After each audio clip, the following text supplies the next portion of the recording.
Limitation, बस यही है हमारे अंदर। कई बार लोग कह देते हैं, कई बार हम खुद ही मान लेते हैं कि हम वो नहीं कर सकते जो सब कर रहे हैं। वीडियो में एंड तक बने रहिएगा, क्योंकि जो बताऊंगा, जो कहानी सुनाऊंगा, वो आपकी लिमिटेशन वाली सोच को पूरी तरह बदल देगी। अंग्रेजी में एक कहावत है, that the only limitation are those you set up in your mind. तुम्हारे अंदर बस एक लिमिट है और वो है तुम्हारी सोच। जो सोच में तुमने लिमिटेशन बना रखी है वही तुम्हें रोकेगी। उसके अलावा तुम सब कुछ बेहतरीन करोगे। क्या सोच सकते हो कि एक ऐसा इंसान जो अंधा हो फिर भी सब कुछ देख सकता हो?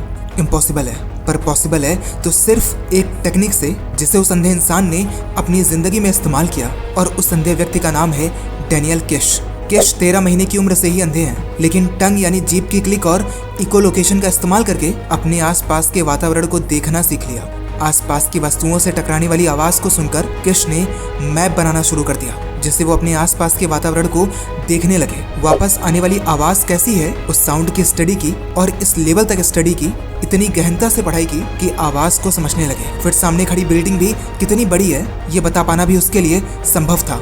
सामने से आवाज किसी मेटल से आ रही है या किसी लकड़ी से, ये भी वो समझने लगा। और किश ने ये सब कुछ खुद की खोज से किया। डैनियल किश का दृढ़ निश्चय है कि जीवन को बिना किसी सीमा के जीना चाहिए, और वो दूसरों को भी यही सिखाते हैं कि अंधापन कोई विकलांगता नहीं है, केवल हमारा दृष्टिकोण इसे विकलांगता बना देता है। डैनियल किश दुनिया के उन पहलुओं को देखते हैं जिनके प्रति हम अंधे हैं, और इसी तरह हम अपने अंधेपन पर भी काबू पा सकते हैं। हमें केवल संभावनाएं देखनी है, और जब हम संभावनाएं देखना शुरू कर देंगे ना दोस्त, तो यह सब कुछ हमारे लिए आसान हो जाएगा। और हमारे पास तो आंखें भी हैं, तो उन संभावनाओं को देखने के लिए कम से कम हमें मेहनत कम करनी पड़ेगी। अगर हमारी सोच असीमित है, उसमें कोई लिमिटेशन नहीं है, तो यकीन मानिए आप एक नई वास्तविकता बना सकते हैं। एक नया कल जिसके बारे में हो सकता है कि आपने आज तक सोचा ही ना हो।